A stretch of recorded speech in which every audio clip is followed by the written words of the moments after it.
Il n'est pas mal pour les églises chrétiennes de célébrer la communion avec du pain contenant du levain ou de la levure. L'église n'est soumise à aucune loi régissant la recette utilisée pour le pain de communion. Les croyants qui souhaitent conserver un lien avec leurs racines de foi de l'Ancien Testament peuvent considérer l'expérience plus significative en utilisant du pain de communion sans levain. Mais les disciples du Christ du Nouveau Testament ne célèbrent pas la Pâque pendant la communion. Jésus a remplacé la Pâque par une nouvelle célébration dans laquelle le pain représente son corps brisé sur la croix pour nous. Luc 22, 19. Puis il prit du pain et après avoir rendu grâce, il le rompit et le leur donna en disant « Ceci est mon corps qui est donné pour vous. Faites ceci en mémoire de moi. » Dans 1 Corinthiens 11, 17, 34, l'apôtre Paul a abordé la confusion et les inquiétudes concernant l'importance, la signification et les pratiques associées à la communion, ainsi que des avertissements sévères sur le fait de ne pas prendre cette observance au sérieux.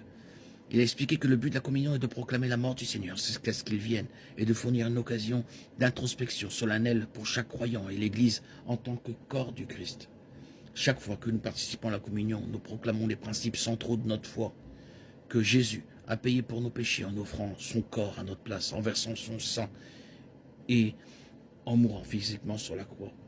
Il est ressuscité des morts et il vit vraiment. Acte 2, 24, Éphésiens 2, 4, 6, Jacques 5, 7, 8, Hébreux 9, 28. Et nous participons à cette bonne nouvelle avec le monde jusqu'à son retour, en partageant le repas du Seigneur, en faisant mémoire du repas de la Cène.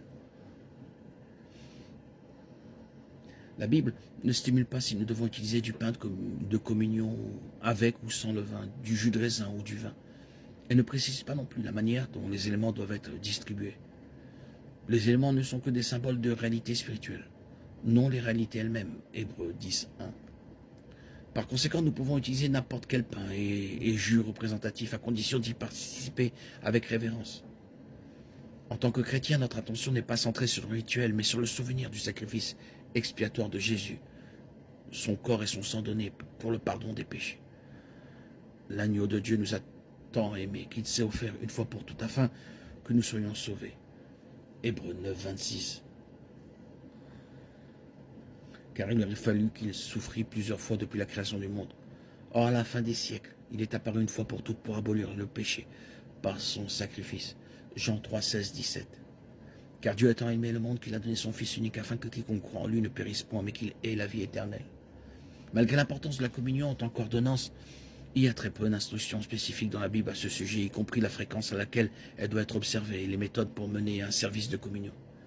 Pour le pain, certaines églises chrétiennes cassent la matzah, de la galette, sans levain, ou un autre pain, sans levain, en plus petits morceaux, et les distribuent ensuite à toutes les personnes présentes. D'autres églises chrétiennes utilisent des gaufrettes blanches traitées. Certaines églises font cuire leur propre pain de communion.